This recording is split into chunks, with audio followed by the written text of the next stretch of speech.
ਦੇ ਵਿੱਚ ਕਿਸੇ ਨੇ ਲਿਖਿਆ ਹੋਇਆ, ਅੱਧੀ ਰਾਤ ਦਹਲੀਜ਼ਾਂ ਉੱਤੇ ਕੋਈ ਸੁਪਨਾ ਆਣ ਖਲੋ ਜਾਂਦਾ, ਆ ਬਹਿੰਦੀ ਜਦ ਪ੍ਰੀਤ ਸਰਾਣੇ ਫਿਰ ਸੌਣਾ ਮੁਸ਼ਕਿਲ ਹੋ ਜਾਂਦਾ। ਪਿਆਰ ਤੇਰੇ ਦਾ ਦਰਦ ਵੇੜਿਆ ਮੇਰੀ ਨਾੜੀ ਨਾੜੀ ਛੋ ਜਾਂਦਾ, ਸਹੁੰ ਰੱਬ ਦੀ ਮੈਂ ਪਿਆਰ ਨਹੀਂ ਕੀਤਾ, ਇਹ ਪਿਆਰ ਤੇ ਆਪੇ ਹੀ ਹੋ ਜਾਂਦਾ, ਇਹ ਪਿਆਰ ਤੇ ਆਪੇ ਹੀ ਹੋ ਜਾਂਦਾ।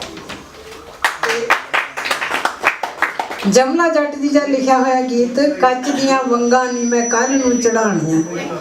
ਇੱਕ ਮੁਟਿਆਰ ਜਿਸ ਦਾ ਮਾਹੀ ਪ੍ਰਦੇਸ਼ ਗਿਆ ਹੋਇਆ ਤੇ ਉਸਨੇ ਜਿਸ ਦਿਨ ਆਉਣਾ ਹੁੰਦਾ ਉਹਦੀ ਉਡੀਕ ਦੇ ਵਿੱਚ ਉਸਨੂੰ ਬੜਾ ਹੀ ਚਾਅ ਹੁੰਦਾ ਕਿ ਮੈਂ ਆਪਣੇ ਮਾਹੀ ਦੇ ਆਉਣ ਦੇ ਖੁਸ਼ੀ ਦੇ ਵਿੱਚ ਉਹ ਵੰਗਾਂ ਚੜਾਉਂਦੀ ਆ ਤੇ